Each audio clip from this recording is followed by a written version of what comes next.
O from good impression to good cause naman. Paniguradong wala nang oh my gulay sa magandang misyon ng ating guest. Isinusulong kasi ng grupong Scholars of Sustenance Philippines or known as SOS ang food rescue para maisalba ang mga nag-o-oversupply na veggies ng mga magsasaka. Tinawag nilang SOS na Rescue Farm Program ang kanilang advokasya. Yan, hindi lang po nagtatapos sa food rescue ang kanilang mga program. Niluluto rin kasi nila ang mga gulay para ibigay sa mga nangangailangan. Kumbaga double purpose. Yes. In fact, halos 1 milyong food meals na ang naihahain ng Scholars of Sustenance Philippines. Yay. Ayan, so pag-uusapan na natin yan Mamu, no? Oo. Kaya naman, akala ko may news pa tayo, Papo. Diretso na pala tayo. Kasama natin ngayon sa ating studio si Mr. Arthur Bitangcol, ang head ng operations, Scholars of Sustenance Philippines or SOS. Hello, Arthur. Welcome to our show. Good afternoon. Hi. Hi, good afternoon. Good Hello, afternoon, Arthur. Sige, paliwanag natin kung paano tayo nagre-rescue ng mga pagkain. From the farmers. Para mapakinabangan ng ibang gulay. tao. Oo. So, nag-expand na nga kami. No? Dati, ang mga nire-rescue lang natin, mga sa restaurants, sa Tama. mga hotels, Mga sa bake mga shops. manufacturers, yan, bake shops. Ngayon, ang ginawa na natin, pinalawig na natin yung ating food rescue program. Ginaya na natin yung mga ginagawa ng mga other branches natin sa Thailand at sa Indonesia na yun nga, yung Rescue Farm Program. Yan. So, nakikipagtulungan tayo sa ibang mga organisasyon tulad ng halimbawa nung unang-unang farm rescue natin. Ginawa natin ito kasama yung Bayanihang Mariqueño at Mariqueña. So, nag-rescue buy sila ng mga nung panahong yon nung Enero, no, nag-rescue buy sila ng mga repolyo at saka mga Yan. kalabasa. Nasa news yan eh. Oo. Grabe. Sa Nueva Ecija ito. So ang ginawa namin, nakipag-partner kami, sila yung nagbayad ng mga ni-rescue ng mga gulay sa mga farmers natin, and then ang SOS ang naging parang logistical support. Kinuha namin yung mga gulay dun sa ating mga farmers sa Nueva Ecija, and then i-distribute dito sa mga iba't ibang community partners naman. Ba't nangyari ba yun in the first place, Arthur, na bakit hindi na ibenta ng mga farmers? Bakit overproduction ba to? Overharvesting? O dahil ba hindi tinupad na supposedly ng, di ba meron niyang middleman, yung pag-pick up ng mga gulay? Anong nangyari? Oo, maraming mga mga iba't ibang Factors. mga bagay-bagay, no. Oo. Kumbaga, yung nangyari kasi this year, hindi naging masyadong malamig ang panahon. Ayun. So nagkaroon tayo ng bumper crop lalo na ng mga repolyo. Usually kasi 'di ba nung mga nakaraang taon na babalita natin na yung repolyo fino-frost dahil sa sobrang lamig. So ngayon wala tayong masyadong ganung balita. So that's why nagkaroon ng bumper crops ngayon.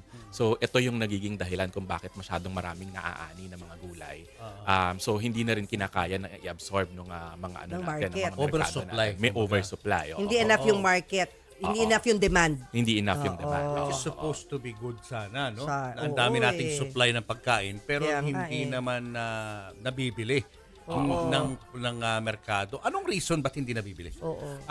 Napakaraming Marami reason. lang talaga. Oo. Unusually, May yung ganyan. Tapos wala rin kasi tayong mga, I would say, cold storage facilities. Yun. Oo, na that could absorb yung mga potential na bumper crops, no, na Oo. sinasabi natin. Like for example, itong nakaraang Sabado, si Mac, yung ating food rescue yes, si Mac supervisor. na dati namin na-guest dito. Oo. Nasa Quezon sila nung ating team. Nag-rescue naman sila ng mga organic na kamote. Ganun No? din, So, unusually abundant ganun din. harvest. Oo. So sana in the future magkaroon ng mga proyekto, una sa lahat yung mga cold storage facilities. Yun nga sasabihin Oo, ko. oo. And then sana magkaroon din ng organization in terms of ano ba yung at gaano karami yung mga itatanim na gulay ng ating mga farmers. So parang yung konsepto ng contract farming. Oo, maganda 'yon na dun sa halimbawa pag ikinumpara ko kasi ako sa role ko sa Scholars of Sustenance, I also look after our Thailand and Indonesia operations. Kapag kinumpara ko yung Rescue Farm Program, halimbawa sa Thailand, dito sa Pilipinas, dito kasi sa Pinas, diretso kami sa farmers. Doon sa Thailand, meron kaming mga katrabaho tulad ng Royal Project. So yung Royal Project na yon, talaga siyang project ng Royal Family ng Thailand. Ang ginagawa nila, nagko-contract farm sila sa mga small farmers, and then sila yung nagbebenta on behalf of those farmers Yan, doon sa ganda. malalaking supermarkets. No? Yun. Hindi sila tatanggihan ng mga supermarkets kasi royal family Oo, eh. yes. Oo, may Diba? impluwensya sila, Oo. 'di ba? ba? May influence. And then ang ginagawa doon, yung mga ibang bumper crops, no, ginagawa nila into parang processed food. Like for example, mga Jam. chips, yan, mga Jam, jams. jelly chips. Oo, so nagkakaroon na ngayon ng another level na hindi lang raw produce Yeah. yung nagkakaroon ng value added. Tulad yan, sabi mo. Nasasanay, no? Yung concept ni Mayor Jerry Pelayo. no? Oo, tama. Yung inaano mo na, binavacuum Oo, seal mo na yung vacuum. lutong pagkain. Frozen na yun agad. Oo. Yes. Pagka-harvest, Basta masisira. good as fresh kasi nakaseal agad. Kasi Oo, agad ganda nun Isa yun sa eh. mga solusyon, no? Yeah. Siguro follow up natin yun, Mamo. Oo nga, no, kay Kung ano pa. nangyari Ako doon. may question lang. So itong mga farmers, they just plant on their own. Yes. Wala silang parang parang bossing o supervisor na magsasabi, "O ganito lang ang i-plant nyo ha, kasi pag sumobra, walang bibili." Wala silang Usually, control, oo, check and control. wala ganon. masyadong organization na ganon. Wala. Merong mga mga kanya-kanyang cooperatives paminsan yung mga farmers pero sa dami ng ating mga magsasaka, karamihan sa kanila wala And they talagang, cannot afford to have coordination. storage kasi facilities kasi million yan. Yes, So oo, where are oo, the oo. businessmen of that particular LGU or province, 'di ba? Pwedeng yun ang role nila, lalo na kung yun naman ang negosyo nila, magtinda ng gulay, na sila yung mag-invest in a storage facility. Yes, actually may mga diyan may mga business opportunities diyan potentially for them to help the farmers. Correct. Dito sa usapin ng pagkain, napakalaki niyang issue lalo na pag ang pinag-uusapan gulay, mga prutas kasi may isa ding kumbaga aspeto diyan yung importation So marami tayong pwedeng mga dapat i-coordinate para kumbaga yung local production kung bawa kukulangin man magkakaroon ng ample support naman from importation. Pero sana yung importation hindi din papatayan ng local production. Tama. Oo. So napakaraming mga kailangan ni diyan. Pero maraming business opportunities diyan siguro yung mga business tycoons natin if they really want to invest in the future yung food security future ng ating country. Marami pang pwedeng gawin tulad nung sa Royal Project sa Thailand. Maaari nilang maaari nilang gayahin yung ganung So, sa konsepto. ginagawa nyo ngayon, Arthur, hindi naman nalulugi yung farmers. Kapag binibili nyo, kunyari, ni-rescue nyo yung pagkain, hindi ba sila agrabyado ron? Hindi. O dehado? Binibili namin siya doon sa tingin Sa tamang naming presyo. tamang presyo. Okay. And then what do you do with the food? Yung food na yon depende kung sino yung mga nagre-rescue. Usually kapag mga community pantries yan, pinapamigay din yan sa communities. Ano to mga NGOs, Mga mga NGOs. businessmen na gusto lang tumulong? Yes. Ganon? Parang private sector, Papu. So anyone can be Anyone a food can, rescuer.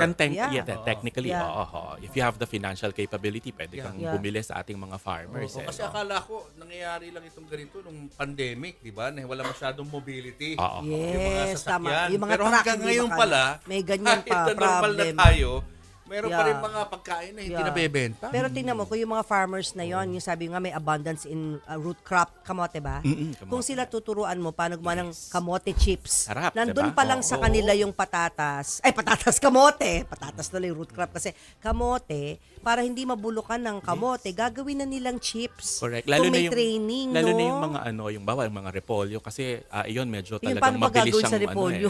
Pwede rin gawing chips yan Oo. Repolyo chips? Oo, yung mga leaves na bawa makikita ko sa ibang bansa pag nandun ako may mga kangkong chips yan. Ayan, yan. Oo, Talagang diba? Mga kamo si ganon. Josh Mojica, yumaman dyan. Pero repolyo, di ko alam paano siya i-level up. Paano tawag ba? dito, freeze dry. Yan, mga ganon. Kahit yung mga prutas na otherwise madaling mabulok, pwede rin siyang i-freeze dry. Like may mga nakakita ko sa Thailand, freeze-dried na mga mangosteens. Kaya nga lang, wala nga ganun yung mga Yung farmers. technology natin, O technology in the mismong storage facility. Yun na nakakalungkot. Inisip ko nga, makes me wonder, Papo, napapaisip lang ako, itong malalaking supermarkets, no, yung mga big supermarkets sa mga owners, meron kaya silang ganyan, yung sinasabi mong contractual farming? Kasi nagbebenta sila ng gulay sa, vegetable section, di ba?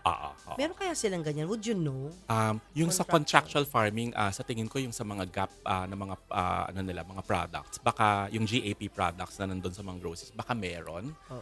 Though pag timingin kasi ko sa mga groceries na mga partners natin ngayon, usually mga large farming companies ang kanilang mga hindi yung partners. maliliit na Hindi pa yung farmers na, maliliit. Wow. Ayan, okay. So doon sa mga gustong maging volunteer o gustong tumulong sa inyong food rescue, paano nga ba? How can we Arthur? help? Oo. Meron kaming isa pang program, ang tinatawag ito na Rescue Kitchen Program. Ito na yung sinasabi kanina ni Julius na nagluluto din kami ng mga ni-rescue natin ng mga pagkain.